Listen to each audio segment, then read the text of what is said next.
Salam alaikum. Dans cette vidéo, je vais essayer de créer un fichier GeoGebra comme celui-là pour une petite démonstration du mode 3D de GeoGebra. Là, j'ai tracé un morceau du graphe d'une fonction que je vais faire tourner autour de l'axe des X.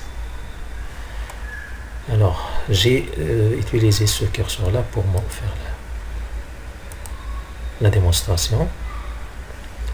Donc, dans la zone graphique 3D, vous voyez la trace de l'image de ce morceau de graphe trace un objet en 3D. Alors, lorsque je fais tourner le tout là, vous voyez se forme une cloche, une magnifique cloche. Voilà, c'est tout. Donc, je vais passer au travail. Alors, pour réaliser ce fichier là, j'ai créé une procédure, j'ai écrit une procédure plutôt qu'on va suivre pour le faire. Alors tout d'abord, ici dans cette zone graphique, je vais afficher le grillage et puis je commence. Donc je dois tracer la courbe de la fonction f qui a x associé 1 sur 10 x au cube plus 2, et on va s'intéresser aux x compris entre moins 3 et 3. Donc c'est une restriction de cette fonction. Alors pour écrire cette expression pour GeoGebra, on va écrire dans la zone de saisie cette expression qui est équivalente. Si x compris entre moins 3 et 3, on affiche 0,1 x au cube plus 2. Je vais l'écrire ici. Si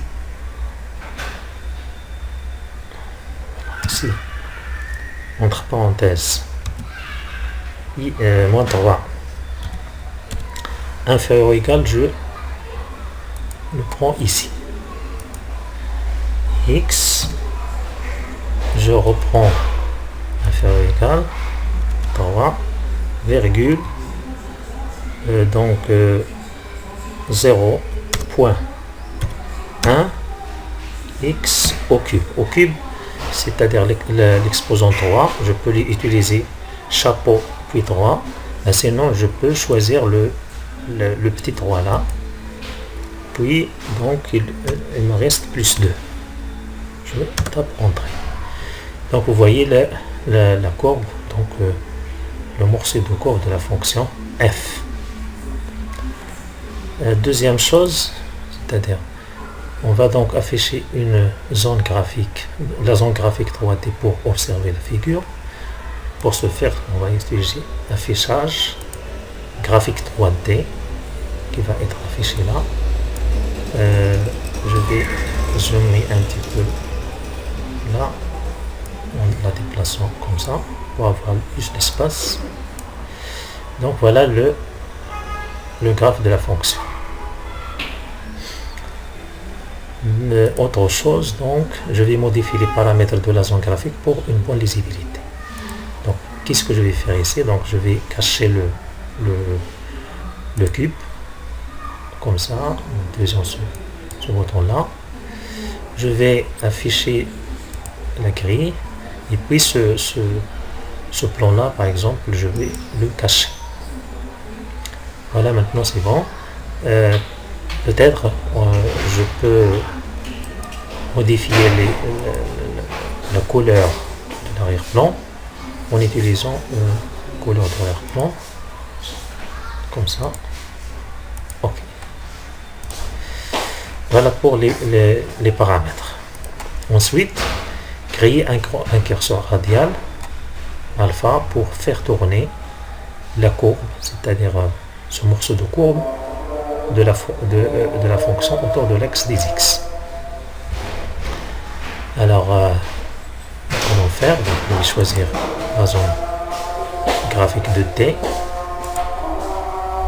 Je choisis le curseur, je tape un endroit ici.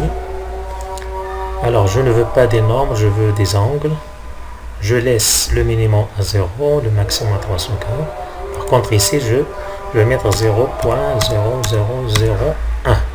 Comme ça, c'est bon. Le curseur, je veux un curseur vertical parce que je n'ai pas de place ici. Curseur vertical. Je ne le fixe pas pour le début, pour pouvoir le déplacer. Là, je vais mettre 400 par exemple. Et puis, en ce qui concerne l'animation, je vais essayer d'utiliser croissant, pas alterné. Okay. Je déplace le curseur pour le mettre, pour le voir tout entier. Et puis maintenant, je peux le fixer. Je peux le fixer en choisissant, en cliquant là-dessus avec le bouton droit. Et puis de choisir fixer ici. Voilà.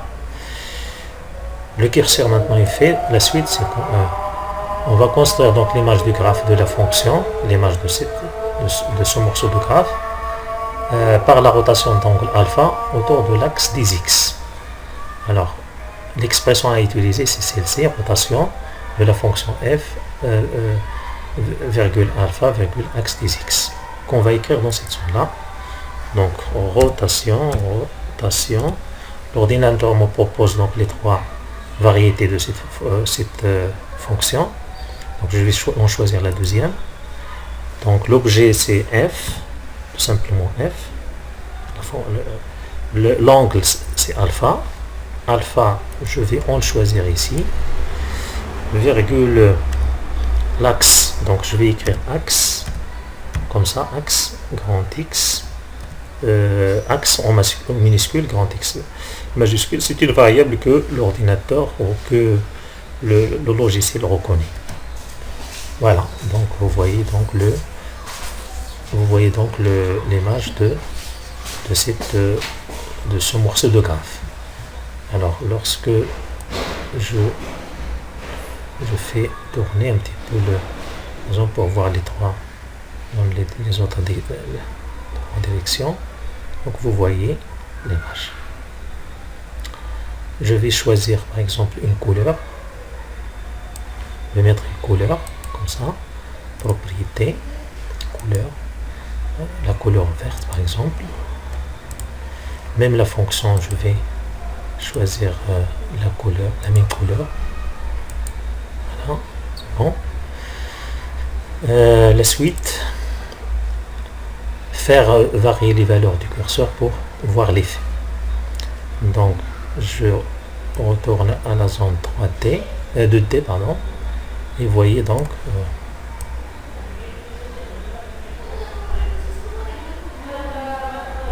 voilà, on va voir.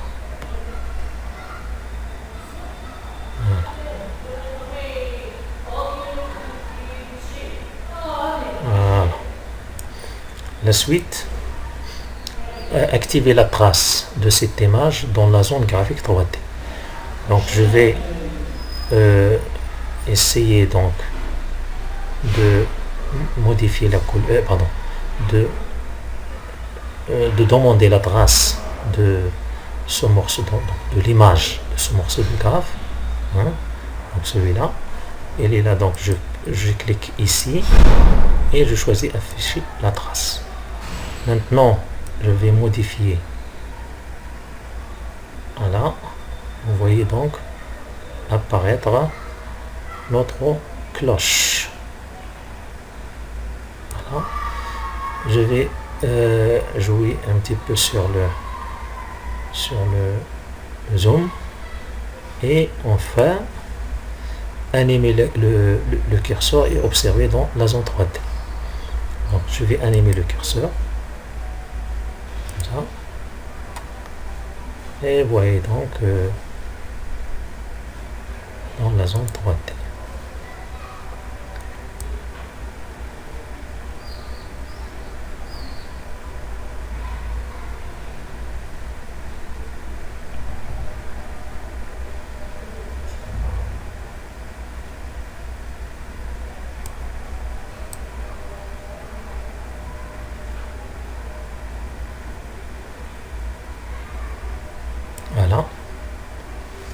Enfin,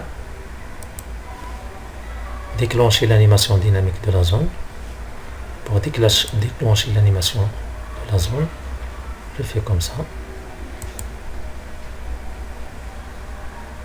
Là.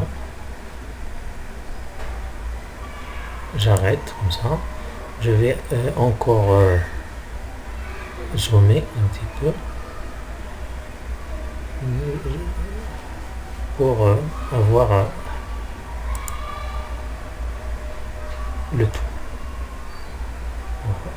pour bien voir la cloche. Voilà.